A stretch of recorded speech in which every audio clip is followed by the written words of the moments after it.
what also won't get old is talking playoffs. And we look ahead to some lines here. Let's start on Saturday. You got the Bengals and the Titans, and that line is at 3.5. And we don't want to deep dive into this fully now. Obviously, we'll save that towards Friday's pod where we'll deep dive. We'll do the same thing we did last week with some picks, with some props, all that fun stuff.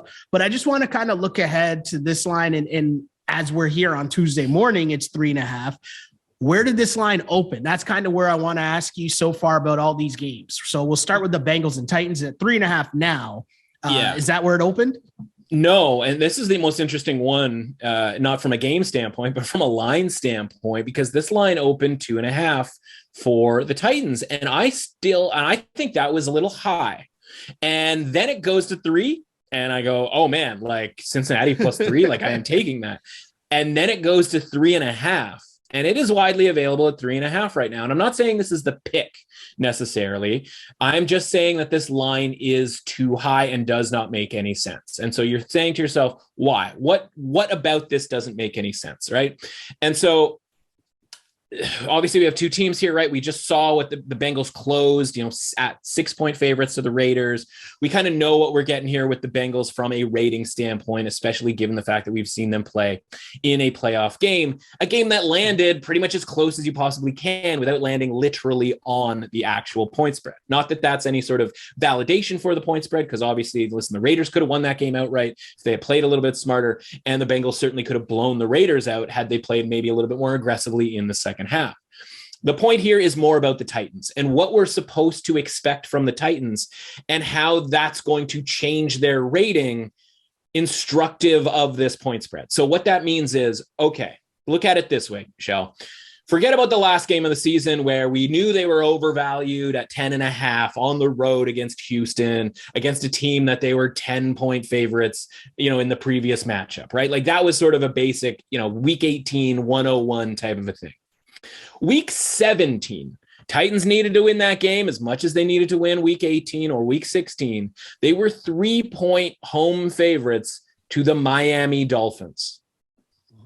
Miami Dolphins. So you're telling me by making the Bengals 3.5-point favorites that the Bengals are a 0.5 point worse than the Miami Dolphins. I can't get there.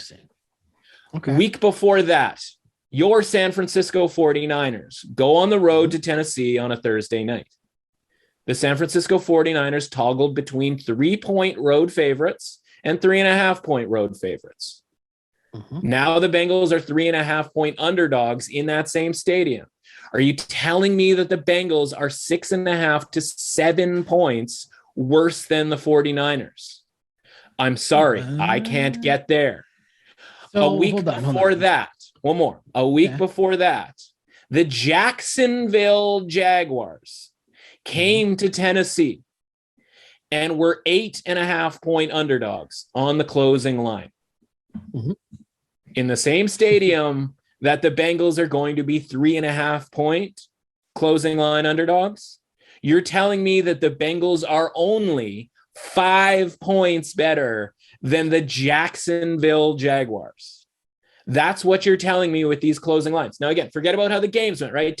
Titans win, blowout win, blowout win.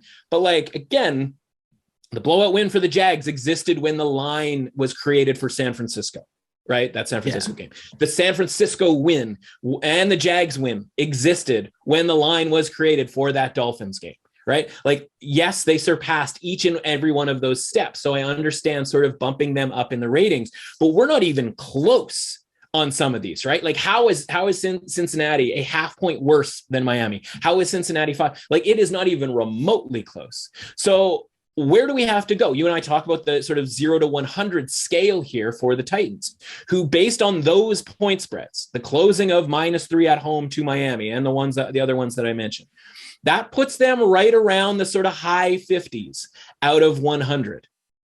To get to -3.5 against this Bengals team that, again, we now have a pretty strong idea of what their rating should be. And the answer to that is high 50s, a 59, maybe a 60, something along those lines. Basically saying these two teams are pretty even. How do we get to Tennessee minus 3.5? The Titans have to be rated in like the high 60s, early 70s. We are saying to people that the Titans are on the same level as the Rams, as close to the Bills. And maybe you feel that way. Maybe you think that this team is that good. At which point you have probably been cleaning up on the Titans. And listen, I was on the Titans against San Francisco. I was on the Titans against Jacksonville. I was on the Titans against Miami. So I was giving them credit the whole way as being better than the number suggests. And even that, all wrapped up, has me saying that this team has to be under a field goal. The market apparently disagrees. Instant cash came in on Tennessee, whether that's because of defensive line injuries, the concept of Derrick Henry coming back. We'll talk about both of those things and how we're actually going to bet this game come Friday. But it's just important to understand where this line came from, why it exists now, and whether we can make sense of why it exists where it is now. I can't make any sense of why it exists where it does, other than the sportsbook was with me. The odds makers were with me. They said -2, -2.5 under a field goal is the appropriate number. And bettors decided to take that up. I don't know why. We'll see if we can figure out why that is over the next few days here. Again, maybe it's an injury report situation with Cincinnati. But again, going from 2.5 to 3.5, as we know, is a massive deal. It is a cross the key number. How much would Mike Vrabel love to just kick a field goal to win this game at the end, right? That's all that guy is thinking about right now. Kick me a field goal to win the game. So that's where I am with this number. I don't understand it. We saw last week where it was tough to make a bet on many of these numbers, right? We had the Rams was our biggest play, right? That was one where, again, grab the clip. We talked about how I thought that game should be a comfortable victory for the Rams.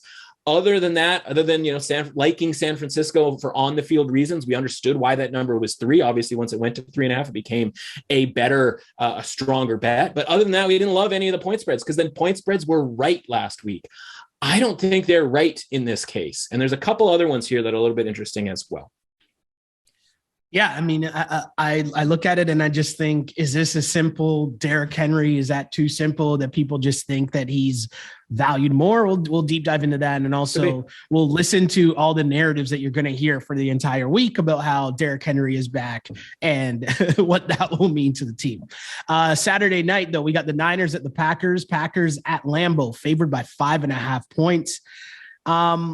This line in the Vegas zone, but I feel like this line has already been moving up. Do I have that correct? I'm seeing a 6. I'm seeing a 6 right now. Okay. I see a 6 on a prominent commercial sports book right now. Okay. We are in the 6 region out. So we're dipping our toe outside the Vegas zone at this point. Yeah, I'm very interested to see how this line changes as we get closer to Saturday, just because, will people like thrown off the scent of the Niners just based on their terrible performance in beating the Cowboys? Or, when you're heading into Lambeau, like that's a tough place to play. And if I'm saying I don't really like Jimmy, like there's a lot of things that I'll say for Friday because, I have a lot of thoughts on this game. And one of them just being, we've seen a recent playoff matchup and where Shanahan did not let Jimmy throw the ball at all. And I don't know if people remember that game, even though it wasn't that long ago. And a lot's happened since that, that playoff game in the rest of the world. So I don't oblige people for forgetting about that. But keep going up. That's all I'm going to say. I hope that price keeps going up. That's right. Yeah. And so this line, listen, there's the concept of the opener, right, is a lot different than it used to be. There used to be one sports book that would sort of just open it up and everybody would copy it. Right. And so that sports book right now, you can get plus 6.5 for minus 116 right now. And so but now, right, the opener is who can get it up first. And sometimes that doesn't mean all that much because the limit might be $20, right? And so you and I have talked about the idea of the sports book massaging how they make their numbers, and you can put any number you want up for any sporting event. But if your limit is $10, $20, $50, you're not going to get burned, right? You're going to get the information. The sports book is going to take the information from the sports bettor. So in the case of, say, Tennessee and Cincinnati, it's not big money that's coming in on Tennessee minus 2.5. It's just first money because the limits aren't big, right? And so the limit wasn't big here either when this number opened 4. And that's where my numbers have it. I have this closer 4.5, and my attitude before last week's game, right?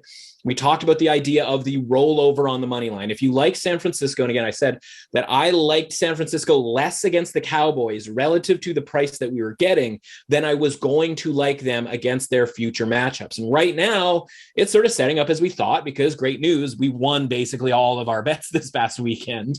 And so we were able to predict these matchups going forward.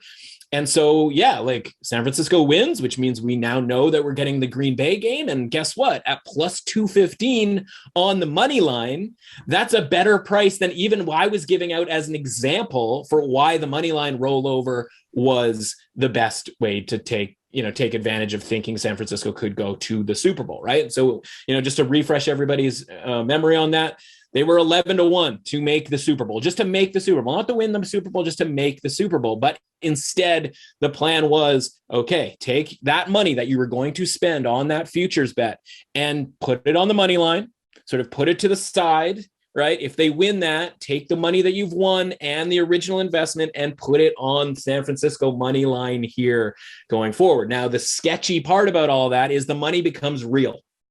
Right. When you just put that, $10 on San Francisco at 11-1, it just sits there and you go, yeah, it's there. I can't do anything about that, whatever. Right. I can't make any decisions. And the less decisions we have, the better when it comes to that sort of thing.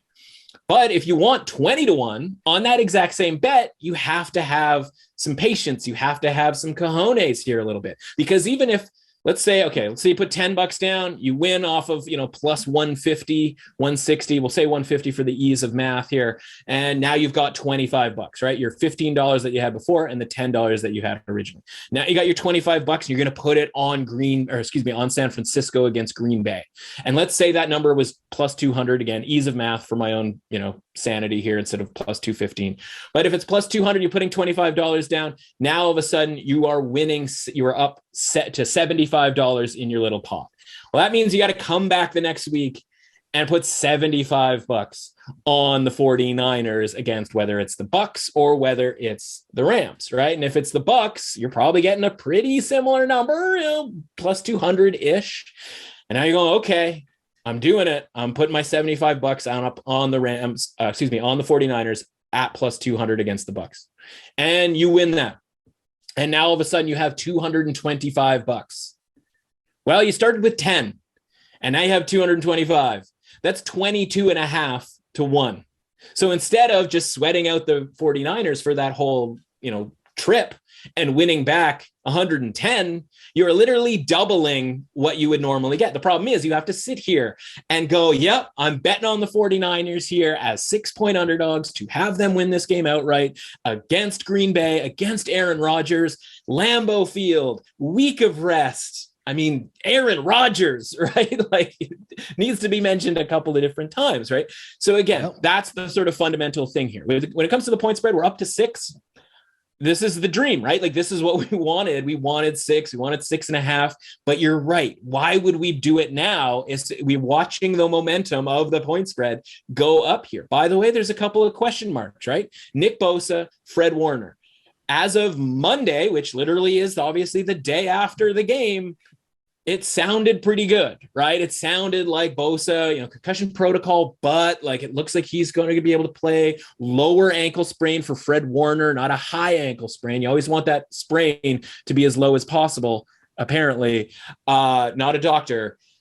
These two guys, again, if they're healthy and they're ready to go, then nothing changes. Nothing changes from our attitude that we had last week. If they are not able to go, then things can change a little bit here. And so maybe the number at 4.5, at 5.5 is something that the Green Bay bettors out there wanted to take advantage of. And I completely understand that. Listen, Green Bay, all they do, right, is cover numbers when we don't think that they're necessarily going to cover a number. So I get why this is coming up. We're just going to wait and see what the best number we can possibly get is.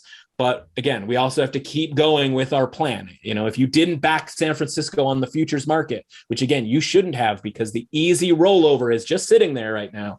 And it's going to be better than double of what the futures market is. And again, that's more instructive of the futures market than it is anything to do with this football game. Just the idea that something that's 11-1 that seems really juicy could actually be something closer to 25-1 if you do it correctly. Now, again, correctly doesn't necessarily mean easy. So that's where we are with this game and this line.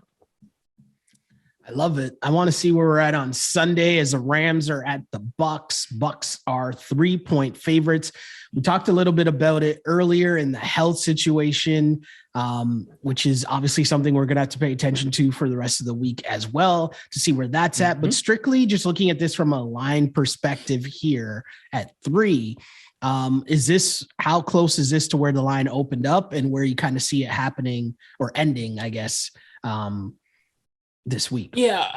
So this is like the junior version of Cincinnati and Tennessee in that I had to write, one of the things I do on Mondays is, whether it's the regular season, writing about my ratings and how what happened the previous day changed my ratings. As we've shifted to the playoffs, whether it was after week 18 or of course after the wild card round, I have to write about the openers, right? And what my lines would be, basically the same conversation that we're having right now. And because of the twist of the Monday night game, I'm sitting there yesterday and I had to put out my projections before the line even came out for both possible results, right? Tampa Bay winning or Arizona winning. And obviously the Arizona one can now burn, and we're left with the Rams and the Bucks. And so my projection for this game's 3.5. And there was some low level look ahead lines that projected it closer to 4 for Tampa, which is fine. I understand why people are going to sort of lean towards Tampa. Would have been remotely surprised if Tampa had opened -4. It's Tampa, it's Tom Brady, et cetera, et cetera. Right after this game, and actually sort of while the game was happening, because obviously it was well in hand towards the end of that game, this line opened 2.5 for Tampa Bay, which is again, the junior version of Cincinnati, Tennessee, where the underdog that and I don't know that I was even necessarily dying to bet on Cincinnati, by the way. It's just once that line shifts all the way to 3.5, it goes, you start doing the calculations. You go well, this line doesn't make any sense at all.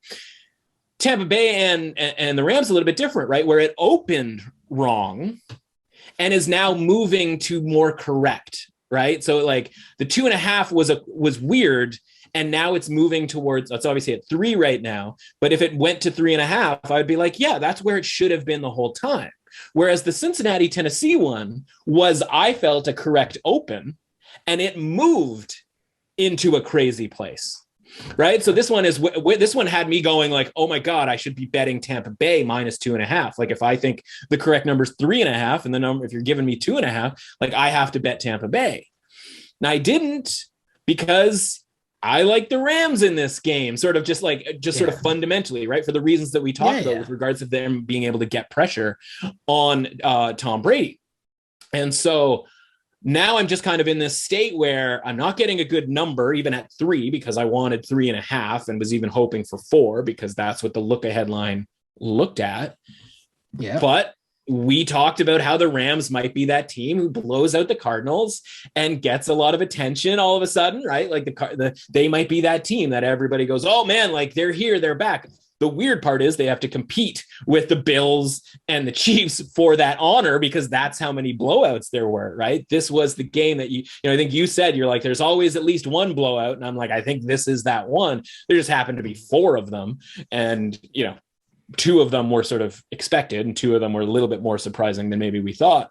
So yeah, I'm just sitting here going, okay, what's my bet here? Because it's the value at 2.5 was Tampa Bay. That obviously was corrected. And so when there's a mistake, again, this is why it's different from Cincinnati, Tennessee. When there's a mistake, the market will correct it. If you open Tampa Bay -2.5, people are going to take Tampa Bay -2.5. Where the confusion for me is in the Cincinnati one, where why were people dying to take Tennessee -2.5? Again, anything under 3, people are just sort of going to gravitate to that. Obviously, you're building in the idea of a bye week and rest and all of that sort of thing helping as well. Now, in the Rams-Bucks case, everybody's on an even playing field. Obviously, the Rams played a day later. But again, they were getting so much more credit. Like I would have thought this number, given that my projection was 3.5, I would have thought this number would be 4 because the Rams would maybe get a half point ticked off because of the short week that they're going to have. But again, if the right side of the Bucs offensive line's busted, then who knows what to make of it, right? So that's where we're at with this line. And it's a little bit of an interesting ride here so far. Totally. And who knows what to make of our last game here. And I'm not even going to try to dive into like that side of it until Friday.